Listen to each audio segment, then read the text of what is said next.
4 आश्रम हैं हमारे जीवन में। ब्रह्मचर्य आश्रम ये हमारे जन्म से 25 वर्ष तक चलता है। अब हम देखें ब्रह्मचर्य आश्रम जन्म से 25 वर्ष तक। अब कहेंगे कि अब पढ़ें नहीं, क्या काम ना करें? ब्रह्मचर्य आश्रम यानी हमें और ज़्यादा श्रम करना है। जवानी का समय है, यदि हम गंदगी में पड़ गए, बुरी सोच में पड़ गए, तो हम अपनी दुर्गति कर लेंगे। ब्रह्मचर्य आश्रम जन्म से और 25 वर्ष तक इसीलिए बताया गया है कि अपनी समस्त इंद्रियों पर विजय प्राप्त करनी है, अंकुश लगाना है अपने बुरे मन पर, सही मन को लेकर सही दिशा देकर अपने जीवन को, तब गृहस्थ आश्रम में प्रवेश करना है। तब गृहस्थ आश्रम में प्रवेश करना है बड़ी सादगी से, बड़ी शुद्धता से। फिर ये आश्रम हमारा गृहस्थ आश्रम 25 से 50 तक चलता है। 25 से 50 तक चलता है। फिर वानप्रस्थ आश्रम आता है।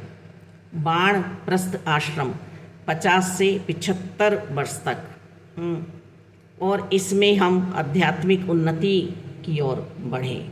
जो हमने 25 साल में मन से प्रभु की तपस्या की, उसको और बढ़ाएं, उसको और बढ़ाएं, और बढ़ाएं। तन से, मन से, धन से तपस्या करें, क्योंकि अब हमने अपने परिवार को भी पाल लिया है। फिर आता है हमारा संन्यास आश्रम। अब संन्यास हमें इस समय कलयुग में वनों में तो जाना नहीं है, और बच्चे जाने भी ना दें आश्रमों में ही, घर पे ही रहकर इस संन्यास आश्रम के जीवन को जीना है। और इस संन्यास आश्रम में जब हमें जीना है तो श्रम तो जब भी करना है, बुढ़ापा हावी ना हो हम पर।